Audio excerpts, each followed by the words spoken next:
बूढ़े बाबा की आंखें चमक उठीं और उन्होंने हैरानी से चीखते हुए कहा, स्पिरिट मास्टर का तीसरा स्तर। तुम स्पिरिट मास्टर के तीसरे स्तर पर कब पहुंची? हालांकि स्पिरिट मास्टर का तीसरा स्तर सबसे निचला स्तर है, लेकिन ये कम से कम ये तो साबित करता है कि अब तुम साधना कर सकती हो। अग्नि ने मुस्कुराते हुए सिर हिलाया। हाँ, कम से कम अब हम साधना कर तो सकते हैं। ये बहुत बढ़िया है। बूढ़े बाबा अत्यधिक उत्साहित थे। तुम छोटी शैतान, तुमने वाकई चुपचाप अपना नाम कमा लिया। राजधानी में इतने सारे लोग तुम्हारा मजाक उड़ा रहे थे, लेकिन वे ये भी नहीं जानते थे कि तुम साधना कर सकती हो, है ना? अग्नि ने हिडन स्पिरिट जैड को वापस पहन लिया और मुस्कुराते हुए कहा, मैं अभी उन्हें यह नहीं बताना चाहती। वह चिंता बिल्कुल सही है। आखिर तुम इस वक्त बहुत कमजोर हो और तुम्हारे साथ कोई भी शक्तिशाली व्यक्ति नहीं है। तुम्हें रास्ते में बहुत सावधानी बरतनी होगी। अगर किसी को ये पता चल गया कि तुमने दोबारा साधना शुरू कर दी है, तो क्या तुम्हें लगता है कि वे तुम्हें छोड़ देंगे? बूढ़े बाबा ने चिंता से कहा, शुक्र है कि मैंने बूढ़े यान को एक पत्र लिखा है। राजधानी पहुंचने के बाद सीधे बूढ़े यान के पास जाना और उनकी सुरक्षा मांगना। वह तुम्हें अकेला नहीं छोड़ेंगे। जहां तक तुम्हारे फीनिक्स कबीले की बात है, वे भरोसेमंद नहीं हैं। वे तुम्हारी रक्षा नहीं करेंगे, यही बहुत है कि वे तुम्हें नुकसान न पहुंचाएं। अग्नि ने गंभीरता से बूढ़े बाबा की तरफ देखा। इंपीरियल एकेडमी के डीन पूरे जुनवू साम्राज्य में एक बेहद शक्तिशाली हस्ती हैं। जब वह एक बाल प्रतिभा चाइल्ड प्रोडिजी हुआ करती थी, तब भी उसने डीन से सिर्फ एक ही बार मुलाकात की थी। दादा बाबा, अग्नि के होंठ हिले। दादा बाबा ने उसके लिए एक बहुत ही शक्तिशाली संरक्षक ढूंढ निकाला था। दादा बाबा इस तरह की भावनाओं के आदी नहीं थे। उन्होंने अपना हाथ हिलाया और घमंड से कहा, अगर यह बात न होती कि विक्रम सिंह तुम्हें ढूंढ रहा है, तो ये बूढ़ा आदमी तुम्हारी मदद बिल्कुल नहीं करता। तुम्हारे लिए यही बेहतर होगा कि तुम अच्छे से छिप कर रहो और विक्रम सिंह को यह पता न चलने देना कि तुमने अमर दिव्य फल चुराया है, वरना तुम मारी जाओगी, समझे? हाँ हाँ, मैं समझ गई, मैं समझ गई। अग्नि ने जल्दी से सिर हिलाया। उसने शुरू में सोचा था कि अगर विक्रम सिंह को यह पता चल गया कि उसने अमर दिव्य फल चुराया है, तो यह कोई बहुत बड़ी समस्या नहीं होगी, है ना? जब तक उसे यह पता नहीं चला कि विक्रम सिंह उस लड़की के लिए दवा लेने उत्तरी सीमांत शहर तक खुद चलकर आए थे जिसे वह सबसे ज्यादा प्यार करता है। इसलिए अगर विक्रम सिंह को यह पता चल जाता कि वही वह चोर है जिसने अमर फल चुराया है, तो ये सिर्फ कुछ बूंदे खून निकालने जितना आसान नहीं होता। वह शायद उसका दिल ही बाहर निकाल कर चीर देता, है ना? ये सोचते हुए अग्नि अचानक डर के मारे पीछे हट गई।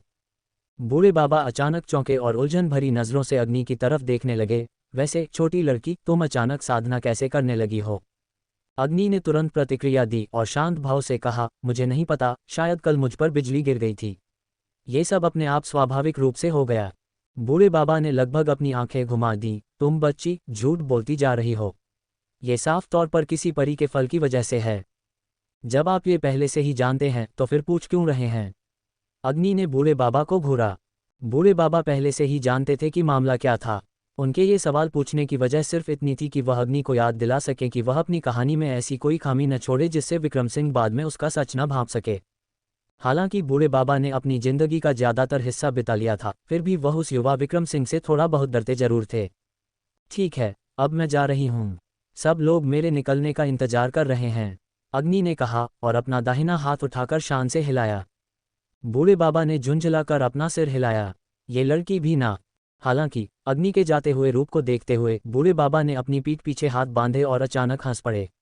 ऐसा लगता है कि इस लड़की के रहते राजधानी लंबे समय तक शांत नहीं रहने वाली है। अग्नि ठीक समय पर फैंग निवास वापस लौट आए। रिया पुराने घर के लोगों पर चिल्लाने ही वाली थी कि तभी उसने अग्नि को वापस लौटते हुए देखा। उसने ठंडी सांस छोड़ी। जल्दी करो, सब लोग तैयार हैं, सिवाय तुम्हारे। अगर तुम युवराज विक्रम और बाकी लोगों के साथ समय पर नहीं पहुंची, तो तुम्हें पछताना पड़ेगा। अगर इस बात को छोड़ दिया जाए कि उसका बड़ा भाई सुबह सुबह तड़के साधना कर रहा था और उसे पर्याप्त शांति की जरूरत थी, तो रिया अब तक युवराज के साथ राजधानी के लिए रवाना होने के लिए उसे थक चुकी होती। इस बार जब अग्नि बीजिंग जा रही थी, तो वह अपने साथ एक छोटा सा समूह लेकर गई थी। वह अपने साथ सिर्फ अपनी व्यक्तिगत नौकरानी च्यूलिंग को लेकर आई थी।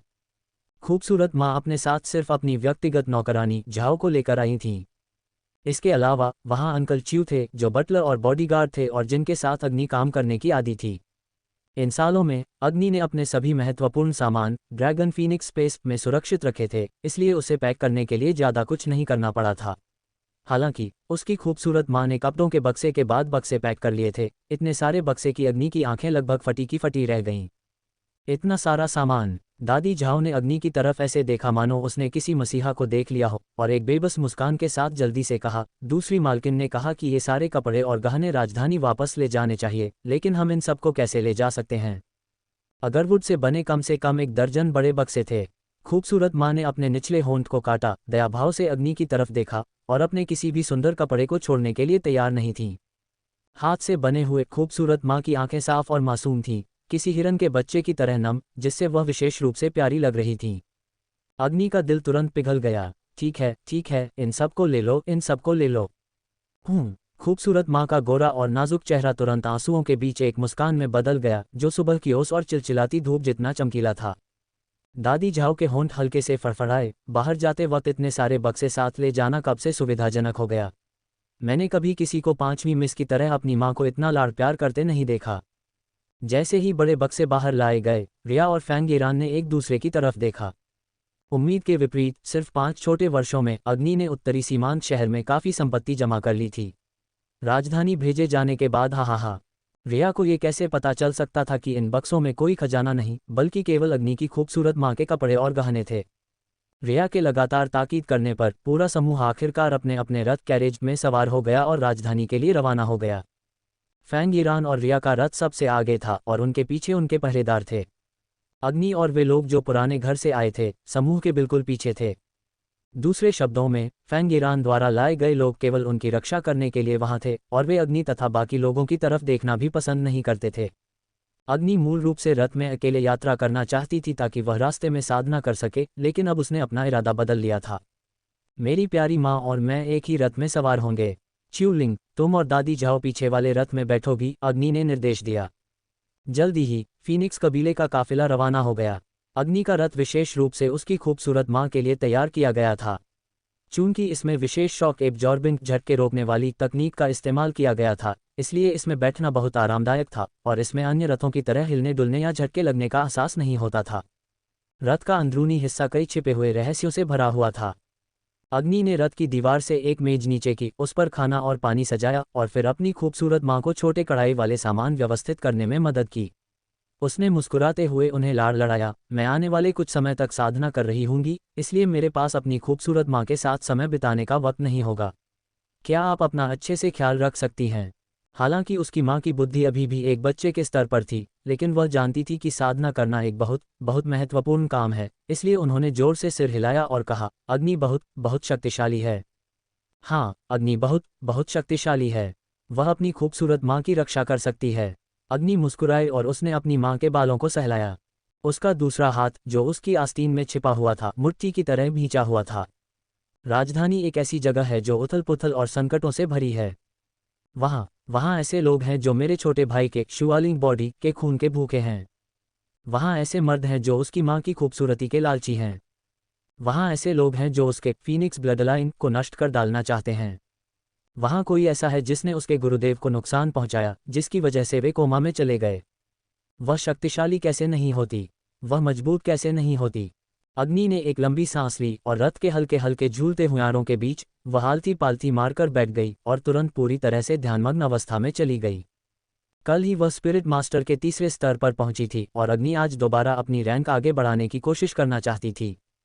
उसने एक गहरी सांस ली और पलक झपकते ही आसपास की आध्यात्मिक ऊर्जा उसकी तरफ उमड़ पड़ी। अग्नि की दोनों भौहों के बीच उसके गुरुदेव द्वारा उसे दिया गया फीनिक्स का खून हल्की सी लाल रोशनी बिखेरने लगा। फीनिक्स दिव्य रक्त के चारों तरफ 1, 2 और 3 प्रकाश की किरणें प्रकट हुईं, जो किसी पेड़ के छल्लों की तरह फीनिक्स दिव्य रक्त के चारों तरफ 3 प्रभामंडल बना रही थीं। अग्नि विशाल आध्यात्मिक ऊर्जा से घिर चुकी थी, जो उसके शरीर में समा रही थी और उसके रोम रोम में रिस रही थी। अग्नि तत्व की ऊर्जा अग्नि के दांत्यान ऊर्जा केंद्र में पानी की लहरों से जा टकराई, जिससे एक सीटी जैसी आवाज और चमक पैदा हुई, ठीक आसमान में चमकने वाली बिजली की तरह। जैसे ही दोनों तत्व आपस में टकराए, सोने की बूंदें लुढ़क कर अग्नि के दांत्यान में समाने लगीं। टिक टिक टिक टिक टिक टिक।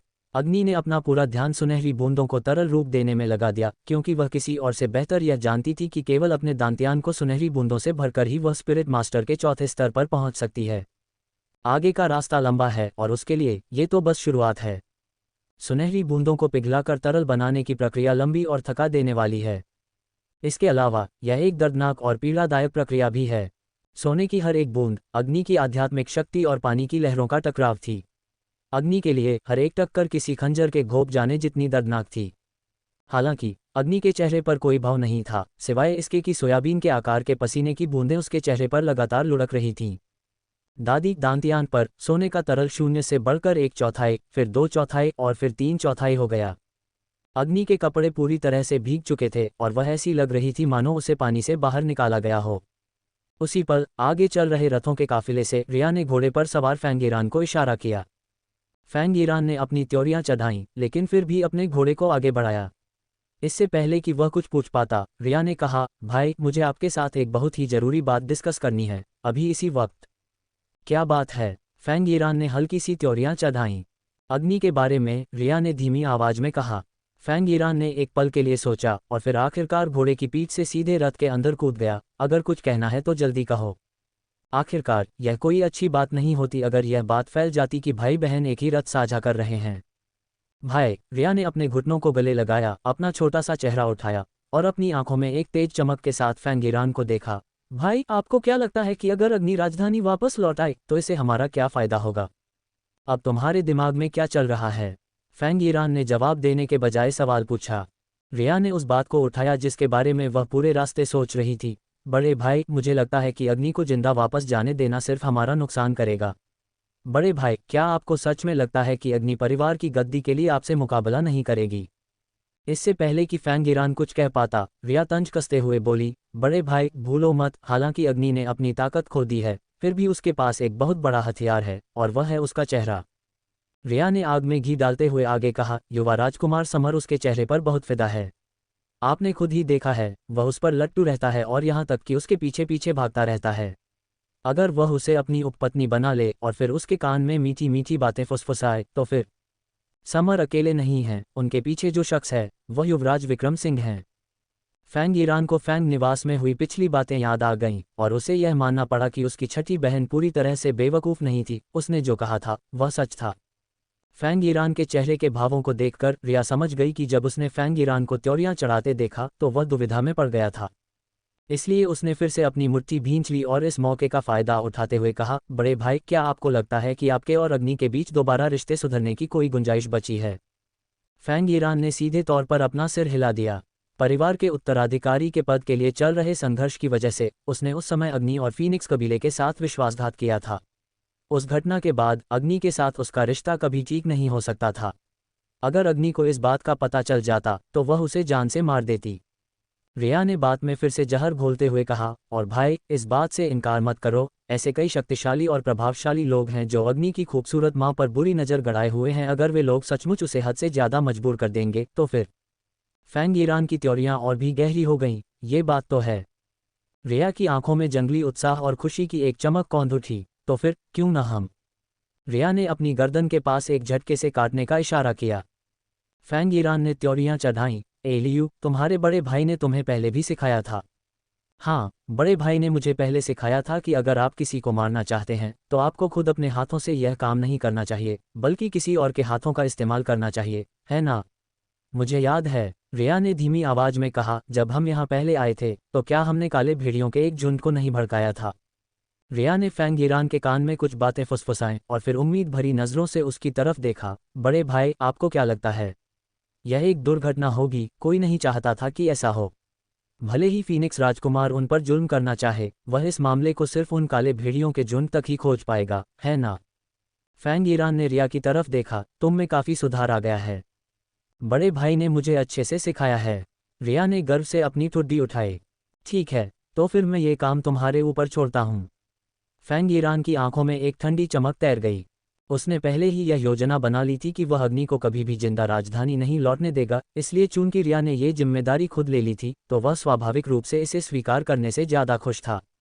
रिया को इस बात का जरा भी अंदाजा नहीं था कि उसका इस्तेमाल सिर्फ एक मोहरे के रूप में किया जा रहा था। उसने उत्साह से इस काम को स्वीकार कर लिया और अपनी व्यक्तिगत नौकरानी चैयाओ को आंख मारी। अग्नि की हत्या की यह योजना चुपचाप तैयार की जा रही थी। रिया ने तुरंत इस योजना को अंजाम नहीं दिया क्योंकि इसके लिए सही समय, सही जगह और सही लोगों की जरूरत थी। ये तीनों चीजें बेहद जरूरी थीं। लगभग 7-8 दिनों तक यात्रा करने के बाद आज जब अंधेरा छाने लगा और रात होने ही वाली थी तो रिया का गुस्सा आखिरकार फूट पड़ा।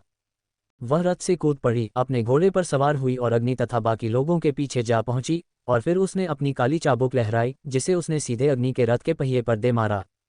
छप! रथ लड़खड़ा गया और पलटने ही वाला था। खूबसूरत माँ को बहुत तेज भूख लगी थी और वह अग्नि को जगाने ही वाली थी कि तभी चाबुक की इस जोरदार आवाज़ से वह बुरी तरह चौंक गईं। रिया की गुस्से से भरी आवाज़ गूंज उठी, तुम सब इतनी धीमी गति से क्यों चल रहे हो? क्या तुम नहीं जानते कि समय बहुत कीमती है? चूंकि अग्नि अपनी साधना के दौरान अपनी पांचों इंद्रियों को बंद किए हुए थी, इसलिए वह रिया की आवाज़ नहीं सुन सकी। खूबसूरत माँ इतनी डर गई थीं कि उनकी आंखें फटी की फटी रह गईं और वे प्रतिक्रिया देना बिल्कुल भूल गईं। रिया ने डरते हुए एक बार फिर चिल्लाकर कहा और चाबुक उस अंकल च्यू पर जा पड़ी जो रथ चला रहे थे। उनकी ठंडी हंसी गूंजती रही, चूंकि तुम लोग इतने सुस्त हो तो अपनी गति से आगे बढ़ो, हम पहले जा रहे हैं। ये कहकर रिया ने अपनी चाबुक समेट ली और अपने घोड़े को वापस पीछे की तरफ भगा लिया। थोड़ी ही देर बाद खूबसूरत माँ को दूर घोड़ों की टापें सुनाई दीं। अंकल च्यू ने आगे तेजी से दूर जा रहे उस समूह को देखा और तुरंत अलार्म हो गए। उन्होंने अपना हाथ हिलाया और चिल्लाए, 1 मिनट रुको, हमारा इंतजार करो। हालांकि उन लोगों ने ऐसा बर्ताव किया मानो उन्होंने कुछ सुना ही न हो और वे जल्द ही बिना किसी निशान के गायब हो गए। अंकल च्यू के चेहरे पर डर साफ झलक रहा था। हम अब डेथ वैली मृत्यु घाटी में हैं, अब हम क्या करेंगे? रात के वक्त डेथ वैली में। अंकल च्यू के चेहरे पर डर साफ झलक रहा था। हम अब डेथ वैली मृत्यु घाटी में हैं, अब हम क्या करेंगे? रात के वक्त डेथ वैली में। अंकल च्यू की ताकत बहुत ज़्यादा नहीं है। वह अग्नि के साथ राजधानी से उत्तरी सीमांत शहर आए थे और पिछले कुछ सालों से वह 7वें स्तर के स्पिरिट मास्टर के स्तर पर अटके हुए हैं और आगे नहीं बढ़ पा रहे हैं। जहां तक च्यूलिंग की बात है, वह और भी ज़्यादा कमज़ोर है। वह सिर्फ पहले स्तर की स्पिरिट मास्टर है और किसी भी तरह की मदद करने में बिल्कुल असमर्थ है। तभी रथ के अंदर बैठी अग्नि ने अपने मन में एक स्पष्ट कंपन महसूस किया और लगातार गूंजने वाली आवाज़ सुनाई दी। उसके होठों पर एक हल्की सी मुस्कान तैर गई। वह आखिरकार स्पिरिट मास्टर के चौथे स्तर पर पहुंच चुकी थी। बेशक अब जब वह अपने पुराने साधना मार्ग को फिर से अपना रही है, तो न केवल उसने एक मजबूत नींव तैयार की है, बल्कि उसकी साधना की गति भी आश्चर्यजनक रूप से तेज है। 10 दिन से भी कम समय में वह पहले ही चौथे स्तर पर पहुंच चुकी थी। अग्नि को लगा कि उसके पास आगे बढ़ने की अभी भी गुंजाइश है, इसलिए उसने अपनी निस्वार्थ साधना की स्थिति से खुद को बाहर नहीं निकाला, बल्कि खुद को पूरी तरह से साधना में डुबोए रखा। अंकल च्यू, अब हमें क्या करना चाहिए? च्यूलिंग जल्दी से पीछे वाले रथ से नीचे कूदी और अंकल च्यू के पास दौड़कर आए। उसका चेहरा गुस्से से लाल था। यंग मास्टर और छठी मिस ने न केवल भागने का रास्ता चुना, बल्कि वे अपने साथ सारे पहरेदारों को भी ले गए। रात होने वाली है और हम इस सुनसान वीरान इलाके में फंसे हैं। अब हम क्या करेंगे? अंकल च्यू भी चिंतित थे, लेकिन उन्होंने खुद को शांत रखा और संयम से बोले, इस डेथ कैन्यन मृत्यु घाटी में खतरे भरे पड़े हैं और रात के वक्त यहाँ से गुजरने पर मरने की संभावना और भी ज़्यादा बढ़ जाती है। मुझे डर है कि यंग मास्टर और उनके समूह के इरादे ठीक नहीं हैं। च्यूलिंग ने गुस्से में कहा, उन्होंने इतनी साफ हरकत की है, उनके इरादे पक्के तौर पर बुरे हैं। वे शायद यही चाहते होंगे कि दूसरी मालकिन और 5वीं मिस रास्ते में किसी रहस्यमय तरीके से मर जाएं, है ना? वे कितने क्रूर हैं। अंकल च्यू की माथे की नसें तन गईं। 5वीं मिस कहाँ हैं? 5वीं मिस इतनी समझदार हैं, उनके पास जरूर कोई योजना होगी। च्यूलिंग ने अपने माथे पर हाथ मारा, ये सही है। मैं अभी जाकर मिस अग्नि से पूछती हूँ। हालांकि जब च्यूलिंग ने भारी रथ के पर्दे को उठाया तो अग्नि की खूबसूरत माँ यानी प्रसिद्ध दूसरी मालकिन ने च्यूलिंग की तरफ अपनी एक उंगली उठाई और कहा, शुभ। च्यूलिंग ने देखा कि अग्नि रथ के अंदर आलती पालती मारकर बैठी है। उसकी आंखें बंद थीं और उसका शरीर आध्यात्मिक ऊर्जा से भरा हुआ था। ये साफ तौर पर आगे बढ़ने, रैंक एडवांस होने का संकेत था, इसलिए वह भला उसे कैसे परेशान कर सकती थी। ये देखकर अंकल च्यू अवाक रह गए। साधना? क्या 5वीं मिस साधना कर सकती हैं? चूंकि अग्नि ने हिडन स्पिरिट जेड पहना हुआ था, इसलिए अंकल च्यू यह नहीं भांप पाए कि वह कितनी शक्तिशाली थी, लेकिन ये सच्चाई कि वह साधना कर सकती थी उन्हें खुशी से झूमने के लिए काफ़ी थी। 5वीं मिस साधना कर सकती हैं? हमारी 5वीं मिस साधना कर सकती हैं? अंकल च्यू ने उत्साह से च्यूलिंग की बाह को थाम लिया। उनकी आंखें फटी की फटी रह गईं। क्या ये सच है? च्यूलिंग की आंखें भी खुशी के आंसुओं से भर गईं और उसने अंकल च्यू के सामने गंभीरता से सिर हिलाया। हाँ, हमारी यंग लेडी अब साधना कर सकती हैं। भविष्य में वह निश्चित रूप से महान ऊंचाइयों को छुएंगी और राजधानी के हर शख्स को नए नजरिए से देखने पर मजबूर कर देंगी। अच्छा, बहुत बढ़िया, शानदार, ये बहुत बढ़िया है, ये सच में बहुत अद्भुत है। अंकल च्यू इतने उत्साहित थे कि उनके गालों पर आंसू बह निकले। अब अगर मैं मर भी जाऊं तो मुझे कोई पछतावा नहीं होगा। उन्होंने अग्नि को बड़ा होते देखा था, उसे शिखर पर पहुंचते और फिर शोहरत से गिरते हुए देखा था। अब जब उन्हें ये पता चला कि उसने दोबारा साधना शुरू कर दी है, तो भला अंकल च्यू उत्साहित क्यों न होते। लेकिन तभी डेथ वैली के ऊपर से भेड़ियों के चिल्लाने की एक तेज और भयानक आवाज गूंज उठी। अब वो अंकल च्यू और च्यूलिंग ने एक दूसरे की तरफ देखा और दोनों की आंखों में डर और हैरानी साफ झलक रही थी। भेड़िया, ये भेड़िए के रोने की आवाज है। च्यूलिंग ने अग्नि की तरफ देखा जो साधना कर रही थी और फिर अंकल च्यू से बोली, अंकल च्यू, हमें क्या करना चाहिए? क्या आप इस भेड़िए को मार सकते हैं? ये भेड़िया, अंकल च्यू ने कड़वी मुस्कान दी। ये काले भेड़ियों के झुंड का अल्फा भेड़िया है। जब अल्फा भेड़िया दहाड़ता है तो भला वहां सिर्फ एक भेड़िया कैसे हो सकता है? मुझे डर है कि कुछ ही मिनटों में हजारों काले भेड़िए यहाँ दौड़कर आ जाएंगे। दादी जाओ, च्यूलिंग, तुम दोनों वापस रथ में जाओ और बैठ जाओ। हमें तुरंत अपनी यात्रा शुरू करनी होगी। मूल रूप से दादी जाओ पीछे वाला रथ चला रही थी, लेकिन इतने भारी सामान के साथ वह काले भेड़िए से आगे कैसे निकल सकती थी? दादी जाओ और च्यूलिंग दोनों को अच्छे से प्रशिक्षित किया गया था और वे तुरंत कूदकर अंकल च्यू के रथ पर आ गईं। जैसे ही उन्होंने आगे बढ़ने की कोशिश की, अंकल च्यू की चाबुक ने हवा में एक चाप बनाया और एक झटके के साथ घोड़े की पीठ पर जा पड़ी। पहले से ही तेज और फुर्तीले घोड़ों की रफ्तार तुरंत अपने चरम पर पहुंच गई। हालांकि अत्यधिक गति की वजह से रथ के अंदर के झटके पहले से कहीं ज्यादा तेज और खतरनाक हो गए थे। दूसरी मालकिन की साफ और मासूम आंखों को देखते हुए दादी झाओ के दिल में एक कसक उठी और उन्होंने उन्हें सांत्वना देने के लिए उनका हाथ कसकर थाम लिया। दूसरी मालकिन, सब ठीक हो जाएगा, सब कुछ ठीक हो जाएगा। हालांकि दादी झाओ के सांत्वना भरे शब्दों का कोई असर नहीं हुआ, क्योंकि च्यूलिंग ने रथ का पर्दा उठाया। चूंकि अभी पूरी तरह अंधेरा नहीं हुआ था, इसलिए वह साफ साफ देख सकती थी कि पहाड़ और मैदान काले भेड़ियों से भरे हुए थे। उनमें से हर एक भेड़िया मोटा, तगड़ा और मजबूत था, जिसकी चमकदार खाल थी, और वे बेहद संचय और खतरनाक दिख रहे थे। वे बेहद अहंकारी और दबंग रवैये के साथ पहाड़ की चोटी से नीचे की तरफ दौड़ रहे थे। उनके पैर जमीन पर ऐसे पड़ रहे थे मानो वे च्यूलिंग की छाती को कुचल रहे हों। वह इतनी डर गई थी कि उसका चेहरा पीला पड़ गया और उसका शरीर सुन्न पड़ गया। अंकल च्यू को एहसास हुआ कि कुछ गड़बड़ है और उन्होंने तुरंत दादी झाओ से चिल्लाकर कहा, अब रथ तुम्हारे हवाले है, सबको लेकर यहाँ से भागो। ये कहते हुए अंकल च्यू ने अपने हाथ की चाबुक दादी झाओ को फेंक दी और फिर उन्होंने एक छलांग लगाई और सीधे काले भेड़िए के राजा की तरफ दौड़ पड़े। दादी झाओ और च्यूलिंग की आंखों से आंसू बह निकले। इतने सारे काले भेड़िए जो घनी आबादी की तरह उनकी नज़रों के सामने छाए हुए थे, अंकल च्यू भला उन्हें कैसे हरा सकते थे? अगर वह गए तो उनकी मौत निश्चित है। लेकिन दादी झाओ के पास आगे सोचने का कोई वक्त नहीं था। पांचवीं मिस और दूसरी मालकिन की जिंदगी अब उन्हीं के हाथों में थी। छप, दादी झाओ ने अपनी चाबुक जोर से भांजी। इन सालों में दादी झाओ दूसरी मालकिन की रक्षा करने में सक्षम रही हैं, जो कि कोई छोटी बात नहीं है। हालांकि दादी झाओ ने घोड़ों पर चाहे जितनी चाबुक चलाई हो, आगे के दोनों घोड़े अपनी जगह पर पत्थर की तरह बिल्कुल सख्त और जमे हुए खड़े रहे। च्यूलिंग चिल्लाए, ओह नहीं, घोड़े भेड़ियों से डर गए हैं और बिल्कुल हिल नहीं पा रहे हैं। हमें रथ से उतरना होगा। लेकिन तब तक रथ से उतरने के लिए बहुत देर हो चुकी थी। इलाके की बनावट की वजह से अग्नि और उसका समूह इस वक्त घाटी के बिल्कुल बीच में था, जबकि काले भेड़िए चारों तरफ से उन्हें घेरते हुए ऊपर से नीचे उतर रहे थे। च्यूलिंग को एहसास हुआ कि उनके पास पीछे हटने का कोई रास्ता नहीं बचा था। हम क्या करें? ये काले भेड़िए बस यहाँ पहुँचने ही वाले हैं। क्या हमें जिंदा खा लिया जाएगा और हमारी हड्डियाँ भी नहीं बचेंगी?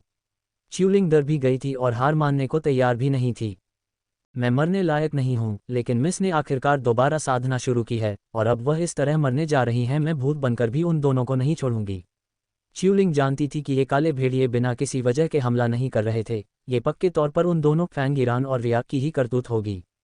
जब वे बात कर रही थीं, तब तक काला भेड़िया राजा रथ के ठीक सामने पहुंच चुका था। अंकल च्यू ने मुड़कर देखा और तुरंत घबरा गए। वह मदद के लिए वापस दौड़े, लेकिन उनके चारों तरफ बहुत सारे काले भेड़िए जमा हो चुके थे। काले भेड़ियों को यह समझ आ गया था कि समूह में मौजूद वह आदमी ही सबसे शक्तिशाली है। जब तक उसे मार दिया जाता वे जीत जाते, इसलिए सैकड़ों काले भेड़ियों ने अंकल च्यू को घेर लिया। इस पर अग्नि पूरी तरह से साधना में मग्न थी। वह खुद को भूली हुई स्थिति में थी और बाहर चल रही घटनाओं से पूरी तरह बेखबर थी। लेकिन इस समय उसने फिर भी अपनी बाहें सिकोड़ लीं। सुनहरे तरल ने उसके दांतियान ऊर्जा केंद्र को लगभग भर दिया था, लेकिन वह किसी तरह उसकी नसों मेरिडियन के जरिए आगे नहीं बढ़ पा रहा था। इसलिए वह एक ही बार में स्पिरिट मास्टर के 5वें स्तर पर नहीं पहुंच सकी। अग्नि बहुत अच्छे से जानती थी कि साधना का सीधा संबंध वास्तविक युद्ध, असली लड़ाई से होता है। जिस बात ने अग्नि को हैरान किया वह ये थी कि बिना किसी वास्तविक युद्ध के अनुभव के भी वह स्पिरिट मास्टर के 4थे स्तर पर पहुंच गई, जो पहले ही उसकी अद्भुत प्रतिभा को साबित करता है। इसलिए हमें अभी भी कुछ वास्तविक अभ्यास के लिए कुछ लोगों को ढूंढने की जरूरत है। अग्नि ने थोड़े पछतावे के साथ एक लंबी सांस छोड़ी। वह अभी अभी अपनी साधना की स्थिति से बाहर आई थी और उसने अपनी आंखें खोली ही थी कि उसने देखा च्यूलिंग भौंकते हुए उस पर झपटी और उसे जमीन पर दबा लिया। इसी बीच एक विशाल और फुर्तीला काला भेड़िया अपने आधे शरीर को रथ के सामने वाले हिस्से में घुसा चुका था। ये देखकर अग्नि की भौहें तुरंत तन गईं। बिना एक पल सोचे उसने ड्रैगन फीनिक्स स्पेस से अपनी पुरानी फ्लेम स्वॉर्ड ज्वाला तलवार निकाली और अपना मुंह फाड़े हुए उस काले भेड़िए पर सीधे वार कर दिया। ओह! काला भेड़िया अग्नि की तलवार से छटपटा उठा और मुंह से खून की एक उल्टी करते हुए पीछे जा गिरा। सब ठीक है, सब ठीक है। अग्नि ने च्यूलिंग के कंधे को थपथपाया। ये लड़की वाकई बहुत निडर है। जब वह काला भेड़िया उस पर झपटा तो वह बिना किसी हिचकिचाहट के उसे बचाने के लिए आगे कूद पड़ी। अगर मैं ये कहूं कि मुझे इस बात पर गंडांक भावुक नहीं हुई तो ये झूठ होगा। मिस, आप जाग गईं। वाह, हम इन सारे काले भेड़ियों का क्या करेंगे? हम क्या करेंगे? रथ के अंदर सिर्फ च्यूलिंग ही घबराई हुई नहीं थी, दादी झाओ और उसकी खूबसूरत माँ भी वहीं थीं। अग्नि के पास ज्यादा सोचने का वक्त नहीं था। उसके मुंह से सिर्फ इतना निकला, वे बिल्कुल सही वक्त पर आए हैं। सही वक्त पर। च्यूलिंग अवाक रह गई।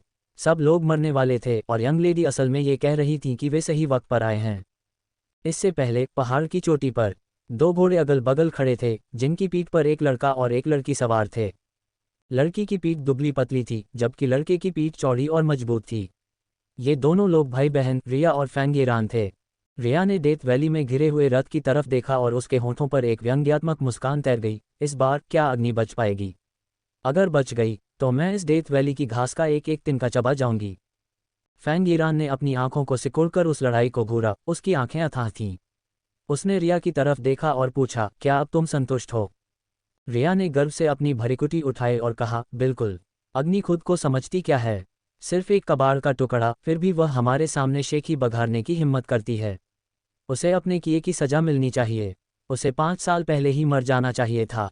5 साल और जीना उसके लिए पहले ही एक बोनस की तरह है। फैंगेरान की आंखों में एक हल्की सी मुस्कान तैर गई। तुम बचपन से ही अग्नि की परछाइयां झेलती आए हो। अगर उसकी मौत तुम्हें अपने असली रूप को बाहर लाने में मदद कर सकती है तो उसकी मौत एक सार्थक मौत है। रिया गर्व से मुस्कुराई, फिर मुड़कर अंकल च्यू को देखने लगी। अंकल च्यू के लिए बुरा लग रहा है। अगर उन्होंने तब अग्नि के साथ उत्तरी सीमांत जाने की जिद न की होती तो आज उनकी ताकत इतनी कम थोड़ी होती।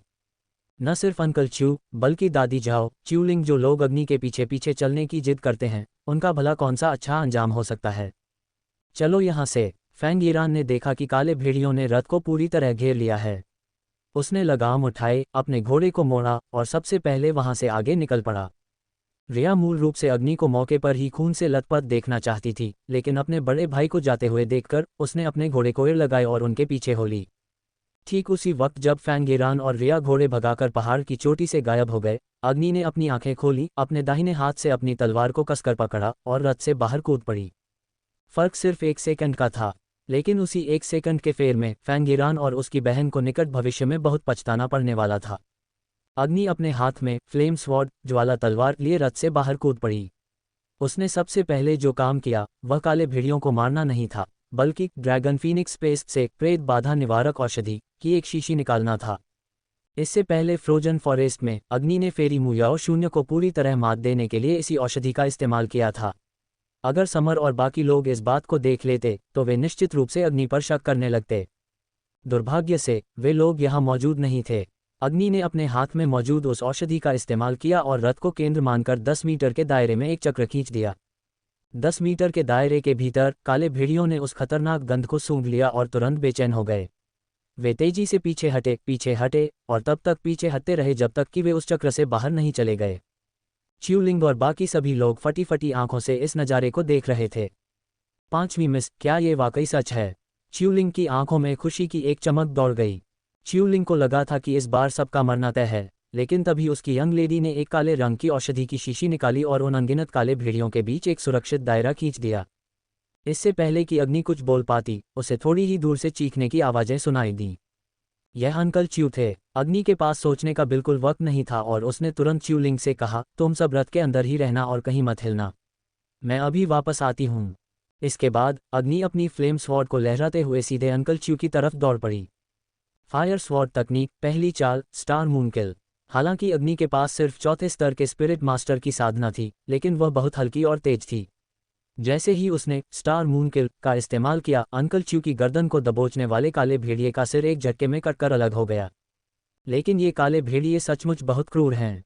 भले ही उसका सिर कट चुका था, लेकिन उसके दोनों नुकीले दांत अभी भी अंकल च्यू की गर्दन में धंसे हुए थे, जो चांद की रोशनी में अजीब और ठंडी चमक बिखेर रहे थे। अंकल च्यू ने मुड़कर अग्नि को देखा। उनकी आंखें फटी की फटी रह गईं। 5वीं मिस, भागो भागो, मेरी मौत का कोई अफसोस नहीं है। मुझे बचाने में अपना वक्त बर्बाद मत करो, भागो। ये देखकर कि अंकल च्यू का सिर और चेहरा खून से लथपथ था, अग्नि समझ गई कि उनके घाव बहुत गहरे हैं और वे ज़्यादा देर तक जिंदा नहीं रह पाएंगे। उसने तुरंत उस औषधि का ज़्यादातर हिस्सा हवा में छिड़क दिया। काले भेड़ियों का झुंड पीछे भगाने वाली दवाइयों से सबसे ज़्यादा डरता है। उस गंध को सूंघते ही ये सारे आक्रामक और भूखे भेड़िए पीछे हटने लगे। इस मौके का फायदा उठाते हुए अग्नि ने अंकल च्यू की बाह पकड़ी और कुछ ही फुर्तीले कदमों में उन्हें सुरक्षित दायरे के अंदर खींच लाए। दादी झाओ और अंकल च्यू पति पत्नी थे। जब उसने अंकल च्यू को खून से लथपथ देखा तो वह लगभग बेहोश ही होने वाली थी। अग्नि ने दादी झाओ को सफ़ेद दवा की एक शीशी और एक लाल गोली थमाई। सफ़ेद वाली बाहर लगाने के लिए है, लाल वाली अंदर खाने के लिए, जल्दी करो। ठीक है। दादी झाओ के पास बेहोश होने का बिल्कुल वक्त नहीं था। उन्होंने जल्दी से अग्नि के निर्देशों का पालन किया और अंकल च्यू के घावों को साफ करने लगीं। इस पल अग्नि सुरक्षित दायरे के बाहर खड़े काले भेड़ियों के झुंड को घूर रही थी। इस बार की स्थिति पिछली बार से थोड़ी अलग है। पिछली बार चून की युवराज विक्रम वहां मौजूद थे, उनकी ताकत बेजोड़ थी और काले भेड़िए बिना किसी औषधि के ही पीछे हट गए थे। लेकिन अब ये काले भेड़िए, जो उस निवारक औषधि की वजह से आगे नहीं आ पा रहे थे, घेरे के अंदर खड़ी अग्नि और उसके समूह को शिकारी की नज़रों से घूर रहे थे। वे न तो अंदर आने की हिम्मत कर रहे थे और न ही जाने को तैयार थे, इसलिए वे वहीं डटे हुए थे। अग्नि के होंठों पर एक ठंडी मुस्कान तैर गई। क्या उन्हें लगता है कि वह आसानी से डराने वाली हैं? खैर, उसके पास वैसे भी वास्तविक युद्ध, असली लड़ाई के अनुभव की कमी थी और ये काले भेड़िए बिल्कुल सही वक्त पर आए हैं। अग्नि ने भेड़ियों की तरफ देखा, उसके होंठों पर एक हल्की सी मुस्कान तैर गई। वे बिल्कुल सही वक्त पर आए थे। चूंकि उसके पास व्यवहारिक अनुभव, असली लड़ाई का अनुभव की कमी थी, इसलिए वह स्पिरिट मास्टर के चौथे स्तर से आगे नहीं बढ़ पा रही थी। अब अभ्यास करने के लिए इतने सारे काले भेड़िए मिलना उसके लिए सबसे खुशी की बात थी। इसलिए अग्नि ने च्यूलिंग की तरफ मुड़कर कहा, दूसरी मालकिन और अंकल च्यू का अच्छे से ख्याल रखना। च्यूलिंग ने उलझन भरे भाव से अग्नि की तरफ देखा, और आप क्या कर रही हैं, मिस? हालांकि इससे पहले कि वह अपनी बात पूरी कर पाती, उसने देखा कि अग्नि अपने हाथ में फ्लेम स्वॉर्ड, ज्वाला तलवार लिए उन खतरनाक काले भेड़ियों के झुंड की तरफ तेजी से दौड़ रही है। सामने जो कुछ हो रहा था उसे देखकर च्यूलिंग लगभग चीख ही पड़ी। न सिर्फ च्यूलिंग, बल्कि बाकी सभी लोग भी पूरी तरह सन्न रह गए और प्रतिक्रिया देना भूल गए। अभी अभी जब हालात थोड़े सुरक्षित हुए थे तो अग्नि ने खुद दौड़कर दोबारा खतरे के मुंह में छलांग लगा दी। क्या वह अपनी मौत को बुलावा दे रही थी? जब काले भेड़ियों के झुंड ने देखा कि अग्नि खुद उस सुरक्षित घेरे से बाहर कूदने की हिम्मत कर रही है, तो सभी काले भेड़ियों ने तुरंत उस पर हमला बोल दिया। फायर स्वॉर्ड तकनीक, पहली चाल, स्टार मून किल। फ्लेम स्वॉर्ड तकनीक उसे उसके गुरुदेव ने सिखाई थी और फ्लेम स्वॉर्ड को सर्वश्रेष्ठ कीमियागरों द्वारा अग्नि की विशेषताओं के आधार पर खुद अग्नि के बताए गए तरीकों से गढ़ा गया था। जैसे ही स्टार मून किल का इस्तेमाल किया गया, तलवार की रोशनी का एक चाप कौंध उठा, शूश। एक काला भेड़िया अग्नि द्वारा हवा में उछाल दिया गया और ऊपर आसमान में उड़ गया। जब वह नीचे गिरा तो उसके पूरे पेट पर आधे मीटर लंबा घाव कट चुका था और उसके आंतरिक अंग बारिश की तरह बाहर निकल आए थे। जब तक वह धड़ाम से जमीन पर गिरा, उसका विशाल शरीर पहले ही मर चुका था। अग्नि की इस चाल ने काले भेड़ियों को हिलाकर रख दिया। हालांकि काला भेड़िया वाकई भेड़ियों के बीच एक योद्धा के रूप में अपनी प्रतिष्ठा पर खरा उतरता है। खून की तेज गंध ने उनके भीतर छिपी हुई जंगली भेड़ियों वाली फितरत को जगा दिया था। अब वो भेड़िए के रोने की एक लंबी और गूंजती हुई आवाज गूंज उठी। पलक झपकते ही अग्नि के सबसे करीब मौजूद 10 काले भेड़िए उस पर झपट पड़े। बहुत बढ़िया, अग्नि हल्के से मुस्कुराए और फिर चिल्लाई, फ्लेम स्वॉर्ड तकनीक की दूसरी चाल, star moon fire. Flame sword से तुरंत एक गहरे लाल रंग की आग भड़क उठी। आग ने एक प्रभामंडल बना लिया जिसने पल भर में उन 10 काले भेड़ियों को एक साथ घेर लिया। शूश शूश, तलवारें चमक उठीं और इंसान व भेड़िए आपस में भिड़ गए। सुरक्षित दायरे के अंदर च्यूलिंग और बाकी लोगों ने घबराकर अपने हाथों से अपने मुंह और नाक को कसकर ढांक लिया। वे न तो चीखने की हिम्मत कर रहे थे और न ही पलक झपका रहे थे। उन्होंने अपनी सांसें तक रोक लीं। उन्हें डर था कि कहीं वे एक बार भी सांस न ले लें। मेरा पूरा शरीर अकड़ चुका था, मैं अविश्वसनीय रूप से डरा हुआ था। उसे इस बात का खौफ था कि अगर जरा सी भी चूक हुई तो अग्नि उन काले भेड़ियों का निवाला बन जाएगी। इतने सारे भेड़िए, हालांकि जैसे ही दूसरी स्टार मून फायर की लपटें शांत हुईं, वे 10 काले भेड़िए जमीन पर चुपचाप पड़े हुए थे और बिना किसी आहट के दम तोड़ चुके थे। अग्नि की फ्लेम स्वॉर्ड की नोक से लगातार खून टपक रहा था। उसके आसपास खड़े बाकी काले भेड़ियों की नज़रें अब अग्नि को देखकर थोड़ी बदल चुकी थीं। ये वही काले भेड़िए थे जिन्होंने पिछली बार फ्रोजन फॉरेस्ट में अग्नि को घेरा था। उन्होंने अपनी आंखों से देखा था कि इस छोटी सी लड़की की ताकत बहुत ज़्यादा अच्छी नहीं थी, तो फिर अब अचानक इतनी शक्तिशाली कैसे बन गई। दोबारा अग्नि की फ्लेम स्वॉर्ड की नोक सीधे काले भेड़िए की तरफ इशारा कर रही थी। क्या काले भेड़िए डरते हैं? उनके होंठों पर एक क्रूर और खूंखार मुस्कान फैल गई। इस बार कुल मिलाकर 20 भेड़िए आगे आए। अग्नि ने तंज कसा। फ्लेम स्वॉर्ड तकनीक की तीसरी चाल, स्टार मून ब्रेक। तलवारें चमक उठीं, आकृतियां आपस में उलझ गईं। अग्नि ने उन 20 काले भेड़ियों के साथ धीरे धीरे लड़ाई लड़ी। वह उन्हें तुरंत मारने की जल्दी में नहीं थी, बल्कि अपने हमलों में सही सटीकता और संतुलन तलाश रही थी।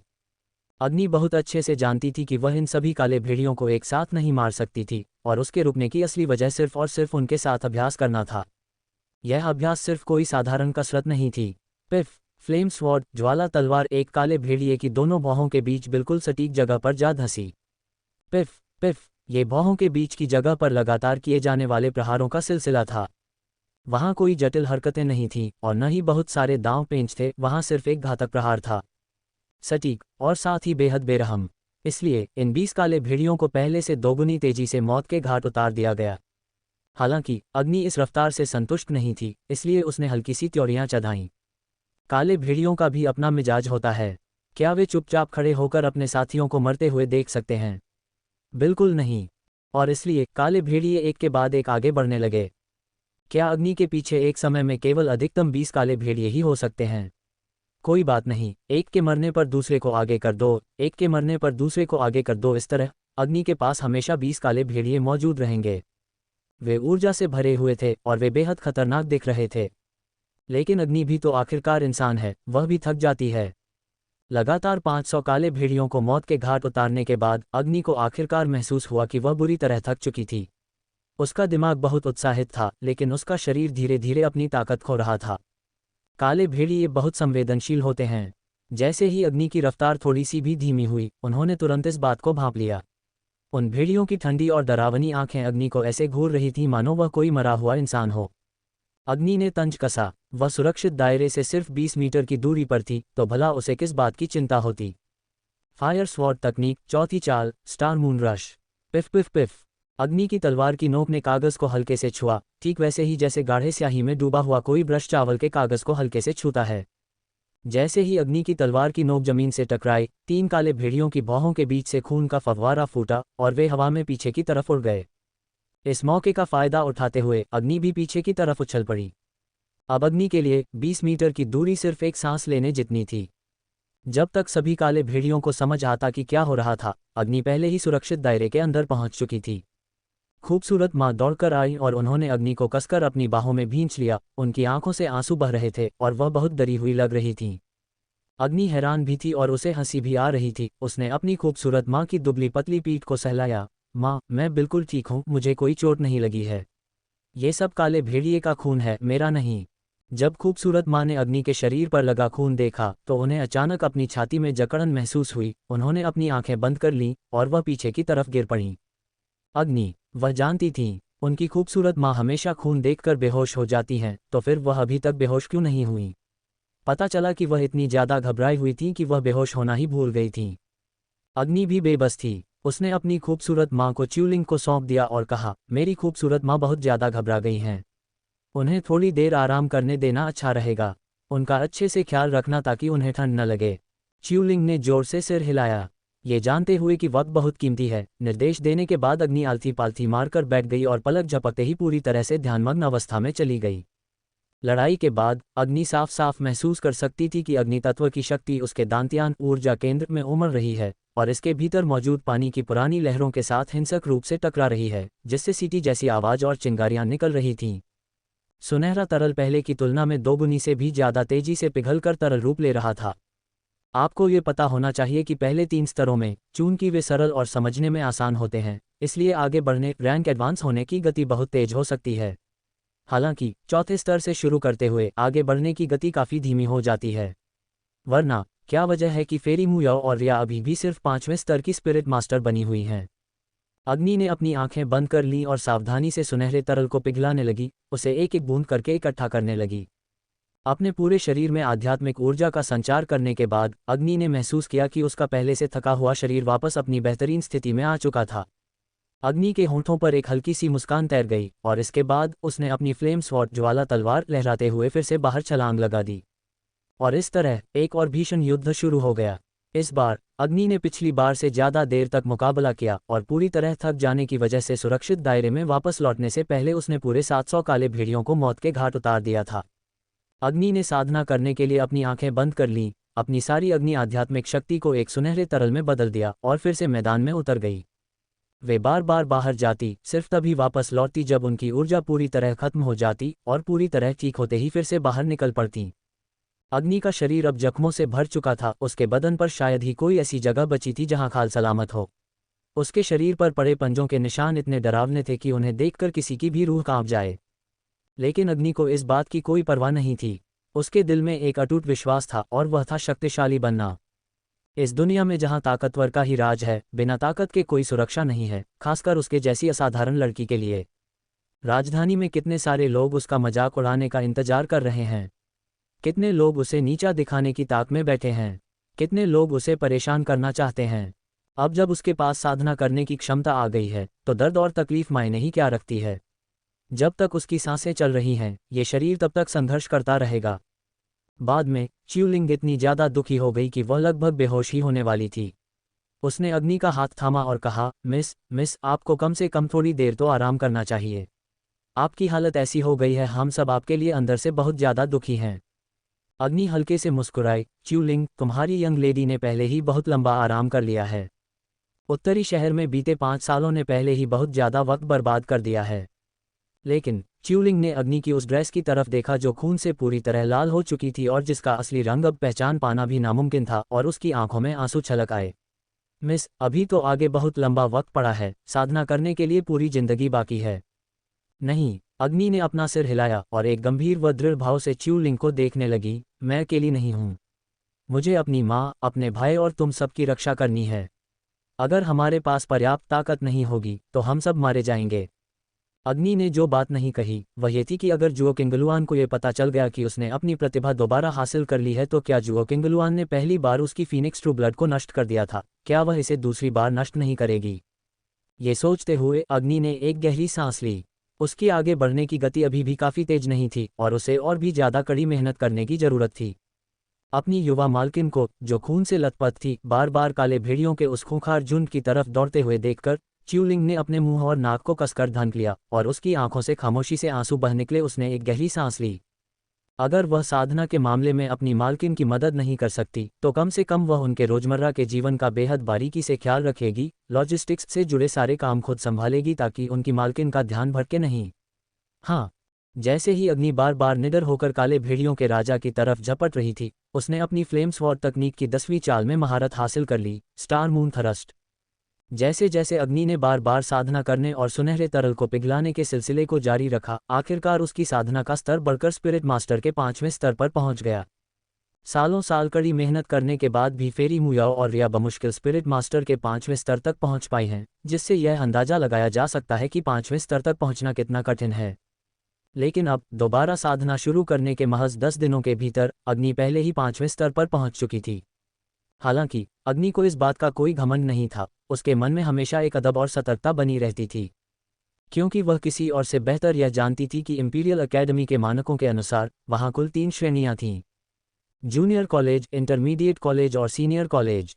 जूनियर एकेडमी की प्रवेश आवश्यकताएं: प्रवेश पाने के लिए स्पिरिट मास्टर का 3रा स्तर और स्नातक होने के लिए स्पिरिट मास्टर का 6ठा स्तर। इंटरमीडिएट एकेडमी की प्रवेश आवश्यकताएं: प्रवेश पाने के लिए स्पिरिट मास्टर का 5वां स्तर और स्नातक होने के लिए स्पिरिट मास्टर का 9वां स्तर। एडवांस्ड एकेडमी के लिए प्रवेश आवश्यकता है स्पिरिट सेक्ट क्षेत्र में प्रवेश करना। दूसरे शब्दों में, उसकी मौजूदा शिक्षा का स्तर प्राथमिक विद्यालय एलिमेंट्री स्कूल के स्तर का भी नहीं है, तो फिर इसमें गर्व करने जैसी कौन सी बात है? ये सोचते हुए अग्नि ने एक बार फिर काले भेड़ियों के साथ अभ्यास करना शुरू कर दिया। इस पल काले भेड़ियों ने पहाड़ों पर बिखरी अपने साथियों की लाशों को देखा और फिर एक अजीब नज़र से अग्नि की तरफ देखने लगे। इस इंसानी लड़की की ताकत उतनी डरावनी नहीं है। जो चीज़ वास्तव में डरावनी है वह है उसकी साहसी और अडिग भावना तथा दर्द और कठिनाइयों के सामने उसकी कभी न हार मानने वाली जिद। वह खरोंचों, कटनों और चोटों से भरी हुई थी और उसने कई बार खून की उल्टियां भी की थीं, लेकिन थोड़ा सा आराम करने के बाद वह फिर से मैदान में उतर आती थी। वह सचमुच अजेय लग रही थी।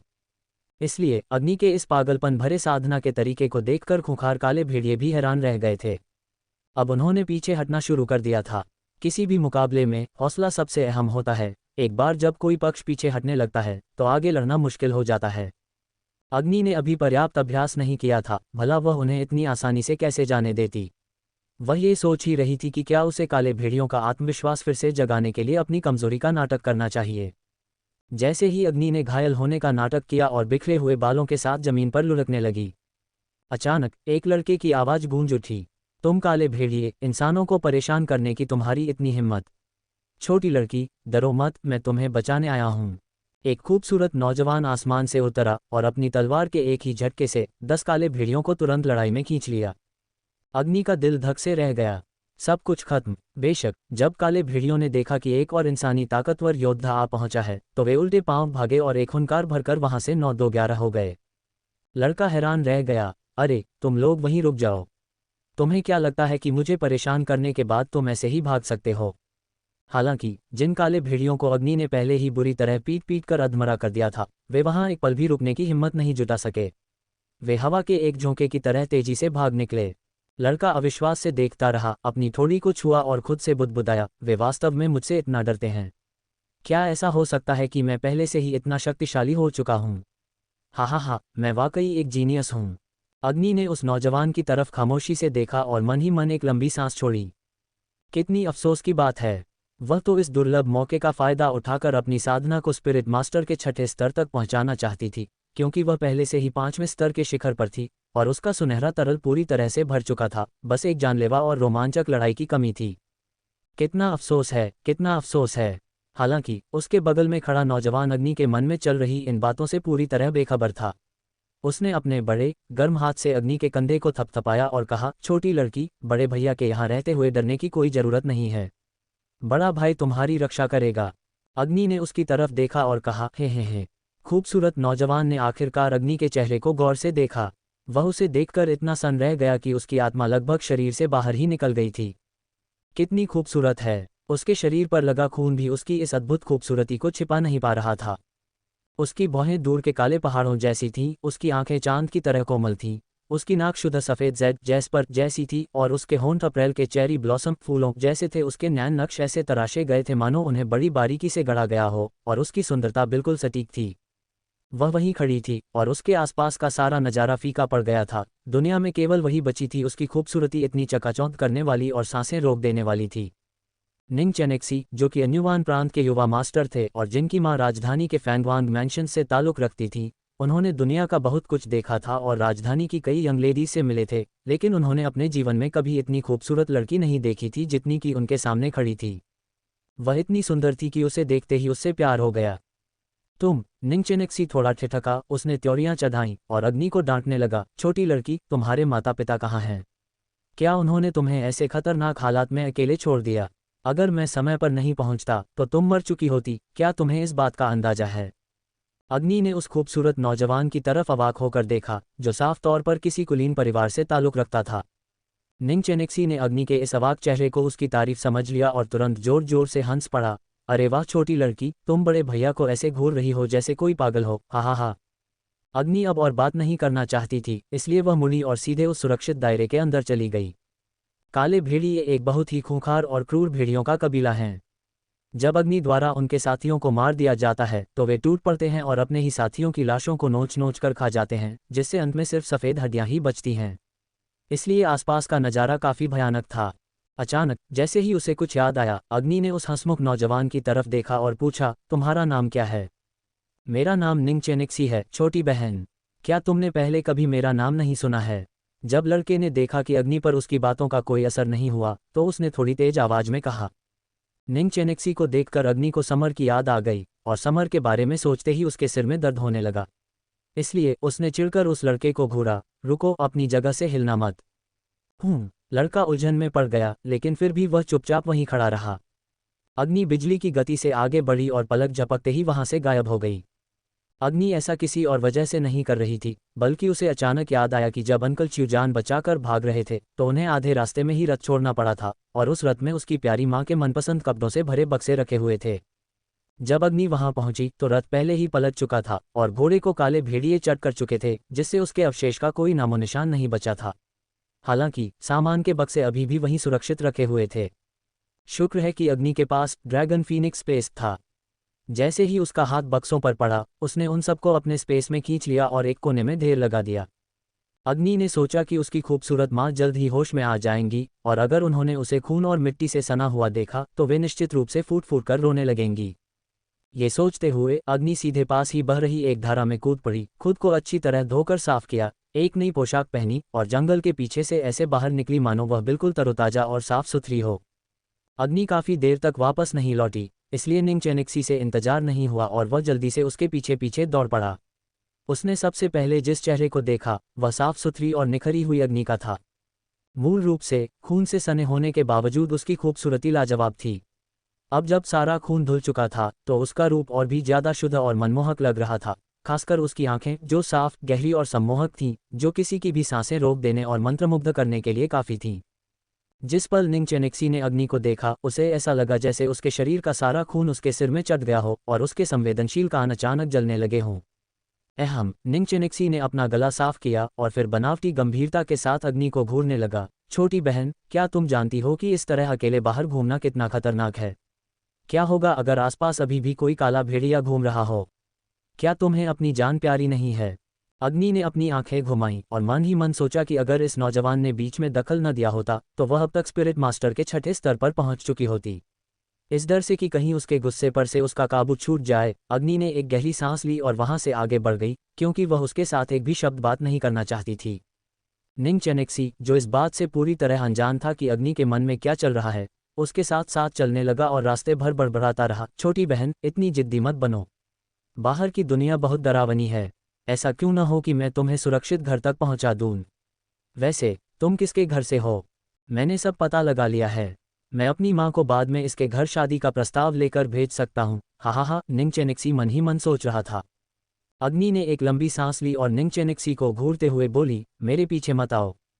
अगर मैं तुम्हारे पीछे नहीं आऊंगा तो क्या होगा अगर कोई दूसरा काला भेड़िया हमारे पीछे आ गया? अग्नि ने कोई जवाब नहीं दिया और अपनी रफ्तार बढ़ा दी। जैसे ही उसने अपनी गति बढ़ाई, निंग चेनिक्सी ने भी अपनी रफ्तार तेज कर दी। अरे वाह, बुरा नहीं है छोटी बहन, तुम पहले ही स्पिरिट मास्टर के 5वें स्तर पर पहुंच चुकी हो। निंग चेनिक्सी ने उसकी तारीफ की, लेकिन अग्नि ने उसकी तरफ देखा तक नहीं। सुरक्षित शिविर में वापस पहुंचकर च्यूलिंग ने सारी तैयारियां पूरी कर ली थीं और वह किसी भी वक्त रवाना होने के लिए तैयार थी। अग्नि ने कहा, तुम सब अंदर जाओ, मैं रथ चलाती हूं। च्यूलिंग से ये देखा नहीं गया, लेकिन मिस अग्नि ने अपना सिर हिलाया, ये रुकने की सही जगह नहीं है। च्यूलिंग ने सिर हिलाया और दादी झाओ के साथ मिलकर एक तरफ दूसरी मालकिन को संभालते हुए और दूसरी तरफ अंकल च्यू का सहारा लेते हुए रथ के अंदर चली गईं। जैसे ही अग्नि ने चाबुक उठाए, वह बेहद मिलनसार नौजवान फुदक कर रथ की आगे की सीट पर आ बैठा और मुस्कुराते हुए अग्नि की तरफ अपना हाथ बढ़ाया। छोटी बहन, ऐसे कठिन काम तुम्हारे लायक नहीं है। बड़ा भाई तुम्हारी मदद करेगा। अग्नि खुद को रोके बिना पूछ बैठी, आखिर तुम हो कौन? निंग चेनिक्सी की आंखें फटी की फटी रह गईं। क्या तुमने वाकई मेरे बारे में नहीं सुना है?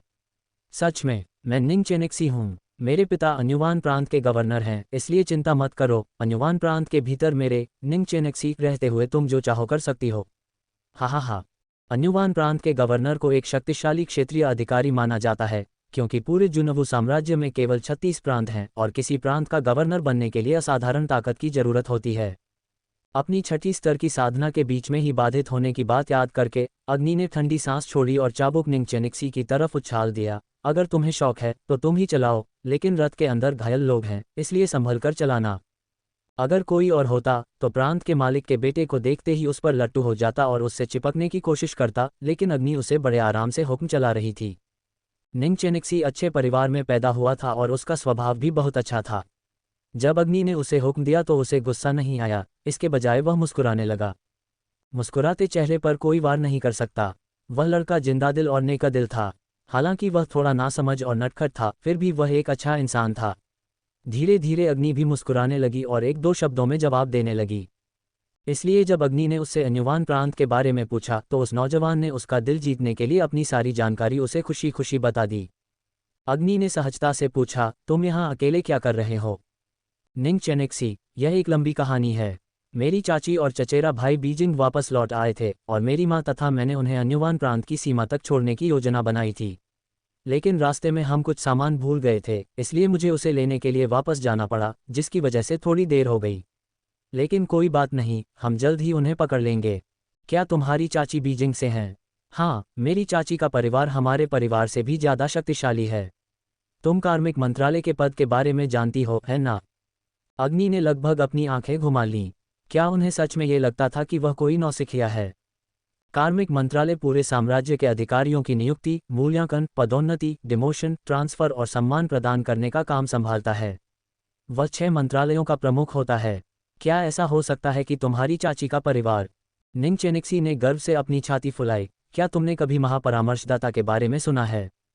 अग्नि ने सिर हिलाया। बेशक, ग्रैंड काउंसिल एक ऐसी संस्था है जो देश चलाने में महामहिम की मदद करती है। इस राजवंश में 7 ग्रैंड काउंसिल हैं और उनमें से प्रत्येक एक शक्तिशाली मंत्री है। क्या इसका संबंध तुम्हारी चाची के परिवार से है? बिल्कुल सही, मेरे फूफाजी कार्मिक मंत्री हैं और साथ ही एक महापरामर्शदाता भी हैं। है ना ये शानदार बात? अग्नि ने सिर हिलाया। जिस लड़की को वह पसंद करता था, उसका दिल जीतने के लिए अब निंग चेनिक्सी अपनी सारी ताकतवर जान पहचान का खुलासा करने के लिए बेताब था, इसलिए उसने गर्व से कहा, असल में मेरे चाचा सबसे ज़्यादा शक्तिशाली नहीं हैं। क्या तुमने फैंगबेई प्रिंस मैंशन के बारे में सुना है? फैंगबेई प्रिंस मैंशन। अग्नि को तुरंत समर की याद आ गई और उसने अपनी एक बाहें उठाईं। फैंगबेई के राजकुमार जो उत्तरी सीमा की रक्षा करते हैं और जिन्हें 10,000 आदमियों को अकेले रोकने वाला कहा जाता है। हाँ हाँ हाँ, वे मेरे चाचा हैं। अग्नि। ओह, उस नौजवान ने अग्नि से बातचीत जारी रखने की कोशिश करते हुए पूछा, क्या तुमने कभी समर के बारे में सुना है? समर। अग्नि का रवैया स्पष्ट था, उसने अभी तक ये तय नहीं किया था कि वह हाँ में जवाब दे या ना में। इसलिए उस लड़के ने पूछा, तुमने युवराज विक्रम सिंह के बारे में तो जरूर सुना होगा, है ना? अग्नि। वह हर जगह विक्रम सिंह का नाम सुन सकती थी, लेकिन ये कहना बहुत बनावटी लगता कि उसने उनके बारे में कभी नहीं सुना है। इसलिए अग्नि ने सिर हिला दिया। वह लड़का तुरंत उत्साहित हो गया। मेरा चचेरा भाई समर प्रिंस विक्रम का सबसे पक्का दोस्त है। हम दोनों साथ बड़े हुए हैं और हमारा रिश्ता बहुत बहुत अच्छा है। लड़का बेहद गर्व महसूस कर रहा था। उसके चेहरे पर ऐसा भाव था जैसे वह कह रहा हो, विक्रम सिंह मेरे भाई के दोस्त हैं, मुझे इस बात पर बहुत गर्व है। अग्नि के पास कोई शब्द नहीं थे। तुम्हें मेरी बात पर यकीन नहीं हो रहा है? अग्नि की बेरुखी को देखकर उस नौजवान ने सोचा कि उसे उसकी बात पर विश्वास नहीं हो रहा है और उसने पूरी ईमानदारी से कहा, यह सच है। मेरे चचेरे भाई का युवराज विक्रम के साथ वाकई बहुत अच्छा रिश्ता है। जब मैं राजधानी में बच्चा था तो मैं अक्सर युवराज विक्रम के पीछे पीछे घूमता था। अगर तुम चाहो तो मैं अपने भाई से कहकर युवराज विक्रम का ऑटोग्राफ हस्ताक्षर मंगवा सकता हूँ, ठीक है? क्या तुम लड़कियों को ये सब चीज़ें पसंद नहीं आती? अग्नि। लड़के ने अपनी बात जारी रखते हुए कहा, जब हम राजधानी पहुंचेंगे तो मैं अपने भाई से कहूंगा कि वह मुझे पश्चिमी पहाड़ियों में तुम्हें शिकार पर ले जाने में मदद करे। तब तुम खुद अपनी आंखों से युवराज को देख सकोगी, जिसके लिए कितनी ही लड़कियां सपने देखती हैं। कैसा रहेगा? क्या तुम उत्साहित नहीं हो? अग्नि ने बिना एक भी शब्द कहे बस निंग चेनिक्सी को घूरते हुए देखा। निंग चेनिक्सी उलझन में पड़ गया। क्या हुआ? क्या तुम खुश नहीं हो? अग्नि अवाक रह गई। खुद को लाचार महसूस करते हुए उसने पूछा, क्या तुम लोगों की नज़रों में विक्रम सिंह सचमुच इतने महान हैं? निंग चेनिक्सी ने उत्साह से कहा, बिल्कुल सही। युवराज विक्रम ही इस पीढ़ी के इकलौते ऐसे इंसान हैं जिनकी मैं इज्जत करता हूँ। तुम शायद पहले से ही जानती हो कि वह कितने अद्भुत हैं, लेकिन क्या तुम जानती हो कि बड़े बुजुर्ग युवराज विक्रम के बारे में क्या सोचते हैं? निंग चेनिक्सी ने शुरुआत से अंत तक उन्हें पूरी सम्मान के साथ युवराज विक्रम कहकर संबोधित किया और कभी भी उनका नाम सीधे नहीं लिया, जिससे ये पता चलता है कि निंग चेनिक्सी के दिल में विक्रम सिंह का स्थान कितना अटूट और पवित्र था। अग्नि ने अपना सिर हिलाया, मुझे नहीं पता। निंग चेनिक्सी अपनी उत्सुकता छिपा नहीं पाया। एक बार मेरे पिताजी, मेरी चाची के पति और मेरे मामा तीनों आपस में बैठकर बात कर रहे थे। मेरे पिता शायद ही कभी दूसरों के बारे में राय देते हैं, लेकिन वे ये कहे बिना नहीं रह सके और बड़े उत्साह से बोले कि विक्रम सिंह जैसा इंसान करोड़ों सालों में शायद ही कभी पैदा होता है और वह दौर जो ज़्यादा दूर नहीं है, वही सबसे बेहतरीन दौर होगा। मेरे मामा एक ऊंचे पद पर आसीन हैं और वह एक सख्त व गंभीर इंसान है जो शायद ही कभी मुस्कुराते हैं। यहाँ तक कि उन्होंने भी सिर हिलाकर यह स्वीकार किया था कि यह वास्तव में किसी प्रजा के लिए सबसे अच्छा दौर है, एक ऐसा दौर जो इतिहास के पन्नों में दर्ज किया जाएगा। इस दौर में जीना उनके लिए बहुत बड़े सम्मान की बात है।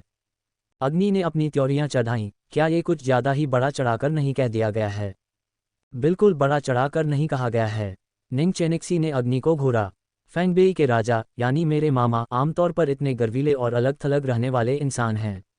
यहाँ तक कि उन्होंने भी यह बात कही थी कि युवराज विक्रम के होने की वजह से ही उन्हें हमारे जुनवू साम्राज्य के अपने साम्राज्य का दायरा बढ़ाने और पूरी दुनिया में शांति स्थापित करने की उम्मीद नजर आती है।